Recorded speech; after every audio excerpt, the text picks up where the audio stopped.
नमस्कार, स्वागत है आप सबका। आप देख रहे हैं देश देशांतर। मैं हूं कवीन सशान। मध्य प्रदेश के मुख्यमंत्री कमलनाथ ने ऐलान किया है कि राज्य में बाहरी लोगों के आने से स्थानीय लोगों को रोजगार नहीं मिल पाता और इसीलिए राज्य सरकार फैक्ट्रियों और कंपनियों में 70% नौकरियां स्थानीय लोगों के लिए रिजर्व करेगी। ये नियम उन कंपनियों पर लागू होगा जो निवेश के समय सरकार से टैक्स में छूट चाहते हैं या कोई और रियायत लेती हैं, जैसे कि सस्ती दर पर जमीन, कम दाम पर बिजली या पानी की सप्लाई। राज्यों में स्थानीय लोगों को नौकरी में कोटा देने का ये फैसला कोई नया नहीं है।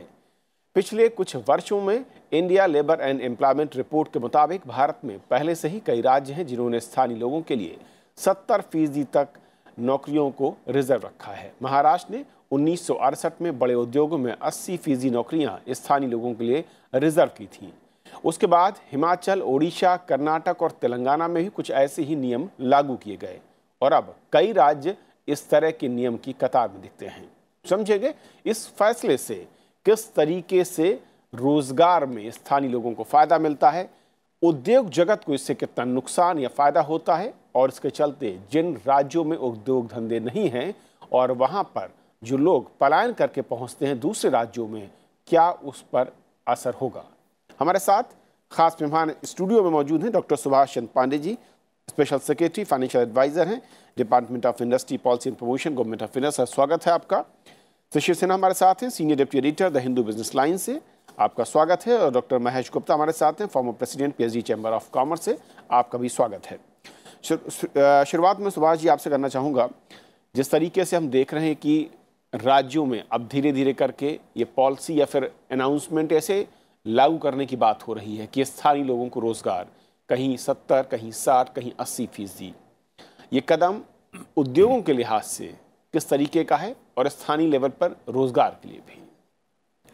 So Sachin, this kind of a decision of any state government to give job preference for assisted units is just one part of the jigsaw puzzle that leads us to the solution of industrialization and job creation problem.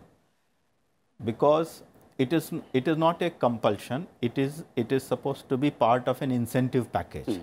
You are trying to attract industries to your own state, where you are saying we will give you some sort of a investment subsidy upfront, part of the capital as a subsidy, or reimbursement of GST. Earlier it used to be VAT refunded, sales tax refund, and other concessions in terms of electricity duty and so it comes as a package, and it is for the business units, the intending industrial unit, to evaluate whether this is adding to the cost or it is no cost at all.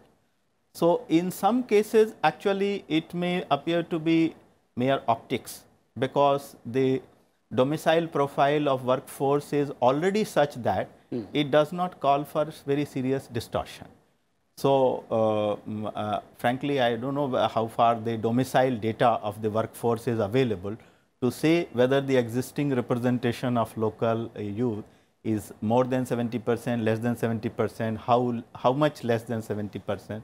So these are estimates and perceptions rather than based on hard data. So each, as you rightly said, this is not something both in educational institutions as well as in jobs.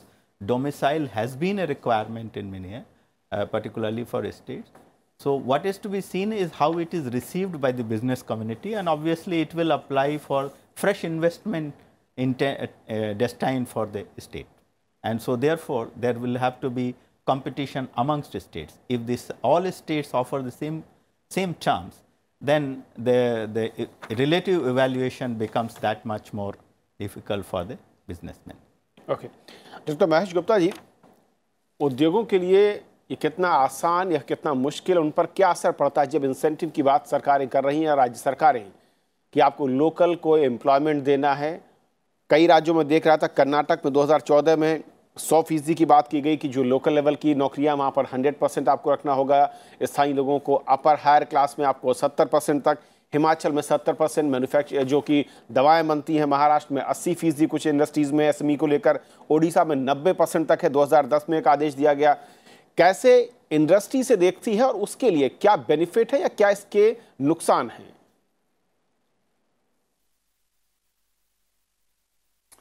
सबसे पहले तो हमको समझना पड़ेगा, जब industry एक state में आई है तो ये सब कंडीशंस को समझ के आई है, उसके ऊपर थोपे नहीं गए हैं ये लॉज।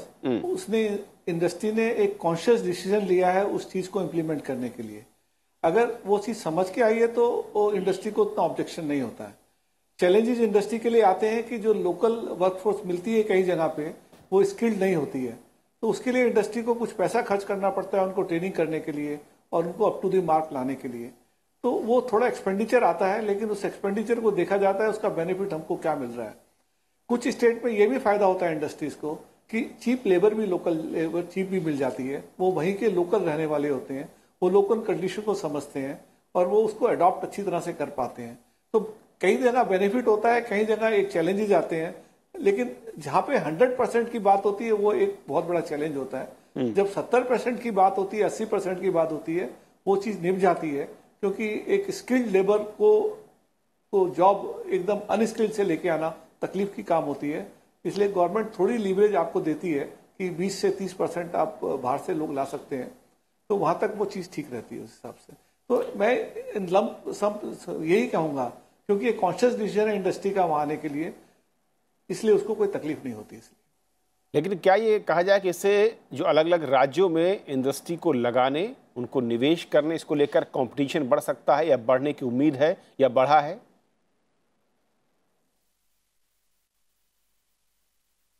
नहीं, बिल्कुल बढ़ रहा है कंपटीशन। अब हम देख रहे हैं कि हर स्टेट अपने रोड शोज कर रहा है, प्रोग्राम्स कर रहा है, इन्वेस्ट इन दैट स्टेट की बात कर रहा है, मेक इन स्टेट की बात कर रहा है। और ये एक वाजिबी बात है, क्योंकि एक गवर्नमेंट प्रोत्साहन देना चाहती है हर इंडस्ट्री को। उसकी जगह पे आएगी अगर वो इंडस्ट्री, तो उस इंडस्ट्री में एम्प्लॉयमेंट ही एक बेनिफिट रह जाता है। आजकल जो दूसरा बेनिफिट होता था स्टेट्स के अंदर जीएसटी का, एसजीएसटी का, वो बेनिफिट अब कंजम्पशन स्टेट पे चला गया। इसलिए स्टेट को उसमें से कोई फायदा ज्यादा नहीं मिलता। अगर कोई माल दूसरे स्टेट में बनता है और उसके स्टेट में कंज्यूम होता है, तो भी स्टेट को अपना रेवेन्यू मिल जाता है, क्योंकि वो कंजम्पशन स्टेट है। असली में देखा जाए तो बेनिफिट उनको एम्प्लॉयमेंट के लिए ही वो उसको प्रोत्साहन देना चाहते हैं, एक इंडस्ट्री को वहां आने के लिए। ये पुराने जमाने होते थे कि अगर जहां इंडस्ट्री लगती थी वहां पे सेंट्रल एक्साइज कलेक्ट होती थी, तो स्टेट को उसका ज्यादा शेयर जाता था। अब वो सिस्टम तो खत्म हो गया। तो स्टेट का सबसे बड़ा बेनिफिट इंडस्ट्री को अपने यहाँ लाने का, मैं जो समझता हूँ सबसे बड़ा इंसेंटिव है एक लोकल एम्प्लॉयमेंट करना और उसकी एंसिलरी इंडस्ट्रीज को उस स्टेट में आना। एक बड़ी इंडस्ट्री आती है तो साथ में छोटी छोटी इंडस्ट्रीज, एंसिलरी इंडस्ट्रीज उसके अराउंड आती हैं, तो वो एक बेनिफिट स्टेट को मिलता है। और स्टेट का एक, मैं समझता हूँ, एक नेचुरल, एक वाजिब रिक्वायरमेंट है लोकल लेबर को लेने के लिए। हमारे साथ वीएस पांडे जी भी हैं, पूर्व अतिरिक्त सचिव, कैबिनेट सचिवालय, उत्तर प्रदेश से। सर, आपका स्वागत है। किस तरीके से देखते हैं कि जब राज्य अपनी रोजगार नीति में ये कहते हैं कि जो भी उद्योग धंधे आएंगे राज्य में, अगर वो इंसेंटिव चाहते हैं तो उन्हें स्थानीय लोगों को, यानी कि राज्य के लोगों को नौकरी देनी होगी। अलग अलग राज्यों में ये कोटा 60, 70, 80% तक है। कविंद्र जी, इस प्रश्न का उत्तर देने से पहले हम लोगों को देखना चाहिए कि आखिर हमारी जॉब जो अपॉर्चुनिटीज है उनकी स्थिति क्या है। जो डेटा अवेलेबल है उसमें 1.75 करोड़ जो तो सरकारी सेक्टर में, ये सरकारी government, all state government, central government और पीएसयू, और जो प्राइवेट सेक्टर, ऑर्गेनाइज सेक्टर जिसे कहते हैं, उसमें 1.14 to 1.20 crore job opportunities available है जी। अब आप इसमें देखिए कि आपके जो वर्क फोर्स, जो वर्क रिक्वायरमेंट जो चाह रही है जॉब, वो है 40 crore. 40 crore people are at present seeking job. ये स्थिति डेटा जो है हमारे देश का क्या है। अब आप सोचिए इसमें आप कितनी करने की कोशिश करें कि हमारे यहाँ ला दो, उनको दे दो, हमारे स्टेट का दे दो। इन सब चीजों से स्थितियों में कोई परिवर्तन नहीं होने वाला है। और आप 10 साल जिन स्टेट्स ने ये इम्प्लीमेंट किया, क्या वहां पर लोकल लोगों की एम्प्लॉयमेंट की समस्या हल हुई? आपने अपने इंट्रो में बताया महाराष्ट्र में ये हालत थी, हिमाचल प्रदेश की, कर्नाटका ने किया, मोस्ट अधिकांश राज्यों ने ये प्रथा पहले से चला रखी है। लेकिन किसी भी राज्य में अनएम्प्लॉयमेंट की प्रॉब्लम सॉल्व हो पाई हो ऐसा बिल्कुल नहीं लगता। देखिए कमिंग जी, दिक्कत ये है इतने बड़े देश में और इतनी पॉपुलेशन में, जो वर्किंग पॉपुलेशन है, उसमें हम लोग जॉब अपॉर्चुनिटी में आप अगर जॉब का डेटा देखें तो पिछले 40 साल में ऑर्गेनाइज सेक्टर में जॉब क्रिएशन की संख्या नगण्य होगा। स्टेट में आप रिजर्वेशन है, स्टेट जो आपने पॉइंट लिया मैं इसको और आगे ले जाऊंगा और आपके पास लौट रहा हूँ सर। शिशिर, जिस तरीके से दो चीज़ें निकलती हैं, एक तो कि मकसद रोजगार देना है, लेकिन सवाल दूसरा जो है, पांडे जी भी कह रहे हैं कि रोजगार हम कितना दे पा रहे हैं, या राज्यों ने जिन्हें लागू किया वहाँ की तस्वीर क्या वाकई बदली या नहीं बदली। तो क्या फिर महज ये एक पॉलिटिकल स्टेप स्टंट है, या फिर वाकई इससे कहीं ना कहीं फ़ायदा होता दिखता है? और अगर फ़ायदा होता है तो एक पिछड़े हुए राज्य और एक उद्योग धंधे वाले राज्य में क्या इसमें एक बड़ा फ़र्क और उनके हक उमारे जा रहे हैं? देखिए, इसमें दो बातें हैं। पहला तो अगर आप संविधान की धारा देखें 14, 15 और 16 जो समानता की बात करते हैं, वहाँ पर यही कहा जाता है कि नौकरियों के मामले में, चाहे पढ़ाई के मामले में या किसी भी मामले में असमानता का व्यवहार नहीं किया जा सकता है। लेकिन वहाँ पर एक पॉइंट ये भी दिया हुआ है कि राज्यों की स्वायत्तता के आधार पर उन्हें इस बात का अधिकार होगा कि वो चाहें तो विशेष सुविधा दे सकते हैं, जो ये राज्य सरकारें कर रही हैं। चाहे आपने कर्नाटक का जिक्र किया, हिमाचल का जिक्र किया, या मध्य प्रदेश जो ताज़ा उदाहरण है 70% का। सबसे बड़ा सवाल है कि ये व्यवस्था कहाँ दी गई है। ये व्यवस्था उन राज्यों में दी गई है जहाँ उद्योग पनप रहे हैं। पलायन कहाँ से होता है? जहाँ पर उद्योग नहीं है। अगर मैं बिहार और उत्तर प्रदेश के कुछ हिस्सों की बात करूँ, उत्तर प्रदेश में कुछ जगहों पर उद्योग पनपे हैं, लेकिन कुछ जगहों पर पनपे नहीं है। पूर्वी उत्तर प्रदेश में देख लीजिए, वहाँ पर वो स्थिति नहीं है। तो असली समस्या तो वो आती है कि जो पिछड़े राज्य हैं औद्योगिकरण के लिहाज से या रोजगार देने के लिहाज से, जहाँ से पलायन बढ़ रहा है, हम उस समस्या से कैसे निपटे। क्योंकि एक जगह पर जब आप 70% या 80% आरक्षित कर देते, मैं आरक्षित शब्द इस्तेमाल कर रहा हूँ रोजगार के लिहाज से, और वहाँ पर यदि 20% के लिए ज़्यादा से ज़्यादा लोग आ जाते हैं तो परेशानी बढ़ जाती है। और ये भी दिक्कत हो जाती है कि जो बाकी लोग हैं जिनको रोज़गार नहीं मिल पाता है, तो वहाँ पर एक तनाव की स्थिति बनती है। हमने महाराष्ट्र में ये स्थिति देखी है और दूसरे राज्यों में भी स्थिति देखी है। एक समय ऐसा भी आया था कि दिल्ली के एक जो मुख्यमंत्री थे, उन्होंने भी ये कहा था कि हमें बाहर के राज्यों का पलायन यहाँ पर रोकना होगा, क्योंकि अगर यहाँ के लोगों को मौका देना है।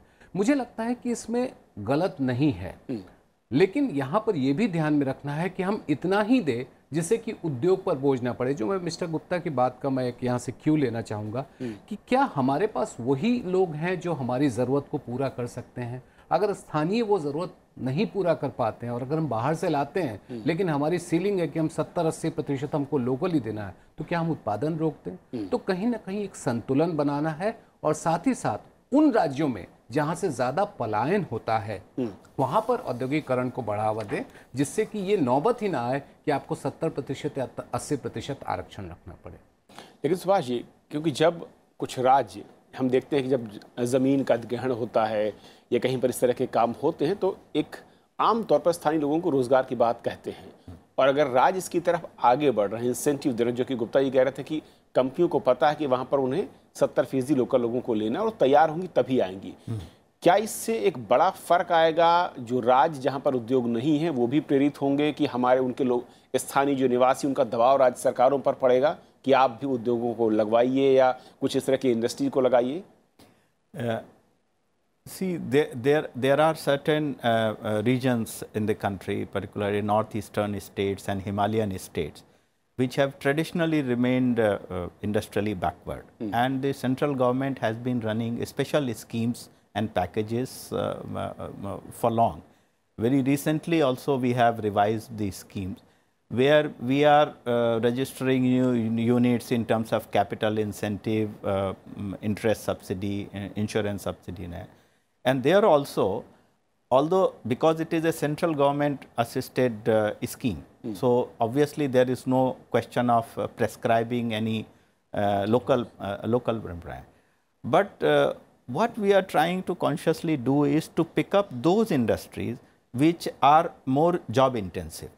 In supporting financially through subsidy regime, we are giving preference to job creating units over large capital intensive units.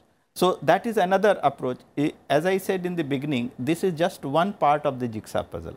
An industry will come to any geography, anywhere, only after factoring all the calculations, including the availability of skilled labor.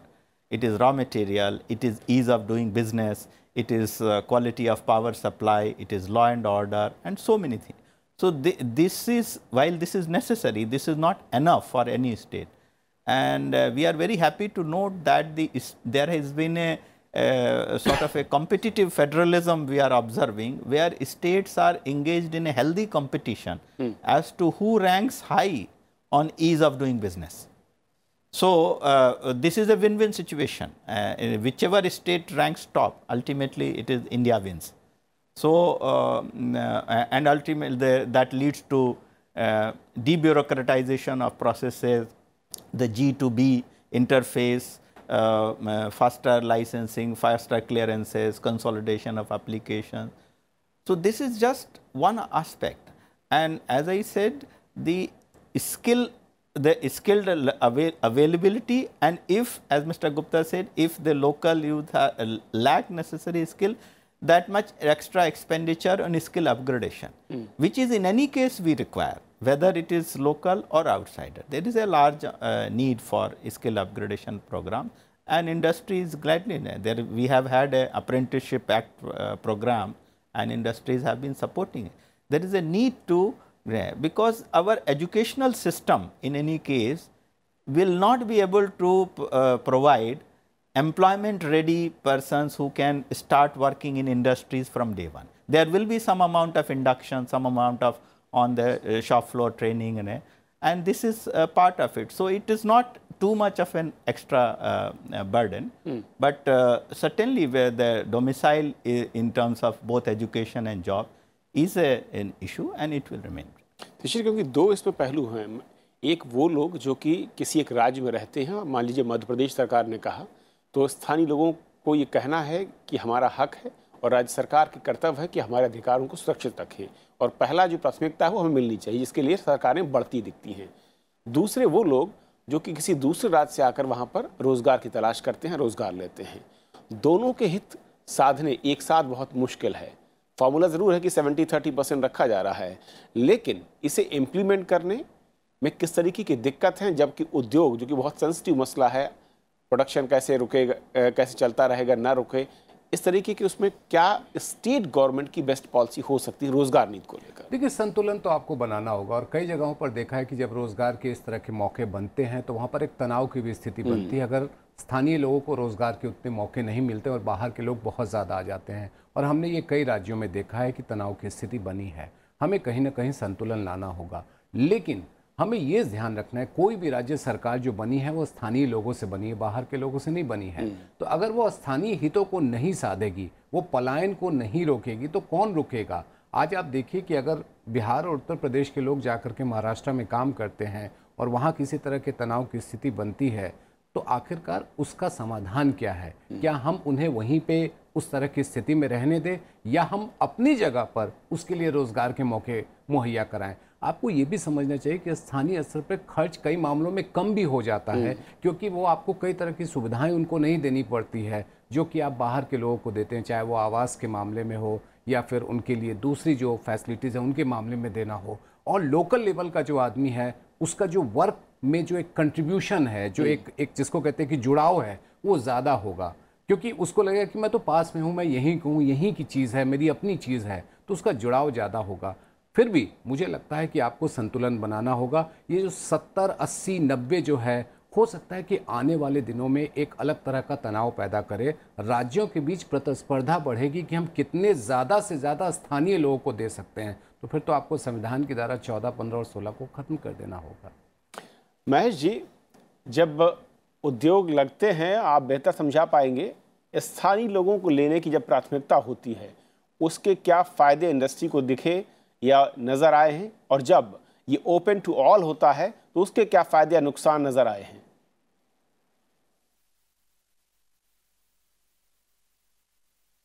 देखिए, जो स्थानीय लोगों को हम लेते हैं उसके फायदे हमें ये मिलते हैं कि वो वेल सेटल्ड होते हैं, जहाँ फैक्ट्री लगाते हैं उसके अराउंड, तो उनको एक सेटलमेंट होने के लिए फील एट होम फैक्टर बहुत अच्छा मिलता है हम लोगों को, और उनमें लगाव होता है कि मेरे घर के अंदर ये एक प्लांट लगा है, एक इंडस्ट्री लगी है, तो उसमें वो अपनापन रहता है उनके अंदर उस फैक्ट्री को सही ढंग से चलाने के लिए।